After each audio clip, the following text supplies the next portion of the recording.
Hello everyone and welcome to the next in our series of daily origami for YouTube. Today we're going to continue our theme of making traditional items as we start out 2013. And we're going to make another variation of a plane. There's lots of course, different variations of this. These are just a few that kind of start everything off. We're going to be just using standard square origami paper.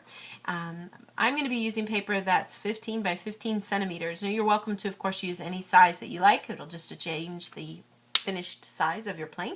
I'll make sure to let you guys know the dimensions of that when we're done, so put that out of the way. I'm going to start with a square piece of origami paper, and with my color side facing down, I want to make a crease right in the center first, so we'll just fold everything in half here really quick.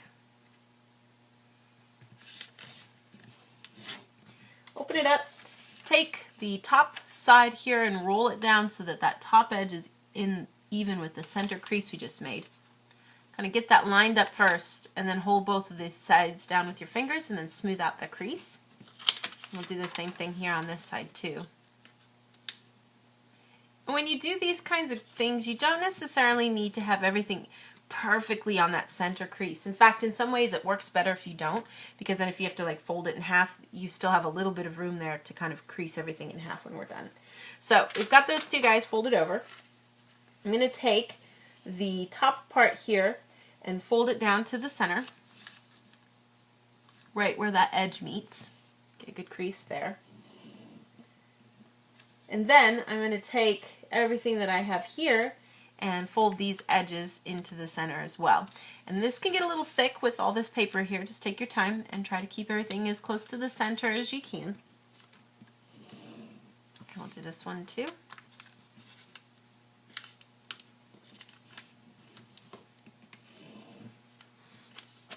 Then I'm going to fold it in half backwards. Now the crease I have there is a valley crease. We're going to be just reversing it so that it's a mountain crease. We get something like this.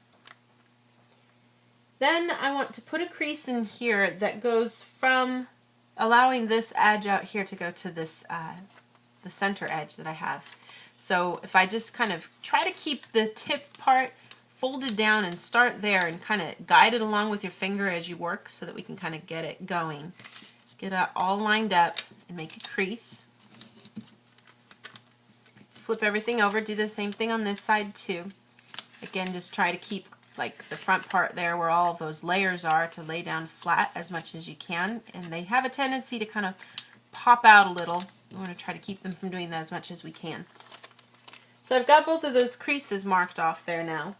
And I want to take a little bit of what I have down here, and we're going to kind of reverse fold it and let it stick out so we can kind of get a tail wing in the back. And I'm just going to kind of choose a point. I don't necessarily want it to go right to where my crease is. I want it to be just shy of that. And I want to try to give myself a little bit of room here. And you can kind of see as you do this crease right now, you can see how far it's going to be going over, because we have this crease in the back here. You can kind of see how far it's going to be sticking out in the back. And this is a thing where you can adjust this angle and it'll change the way it flies and such. So we've got that crease marked off. What I want to do is open everything up, and I'm going to reverse this by pushing it inside.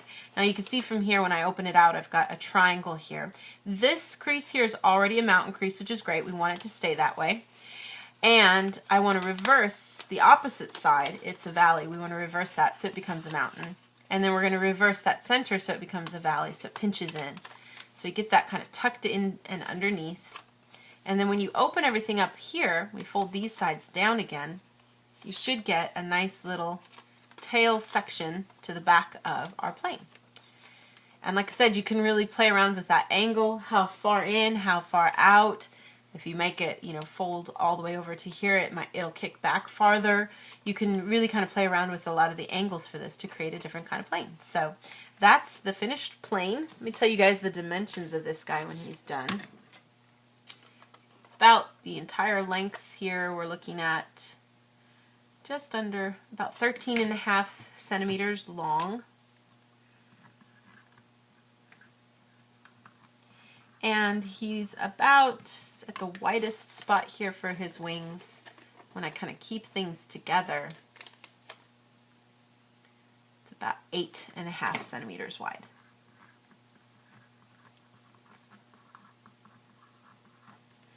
So that kind of gives you an idea of the finished dimensions of our project there for this little guy.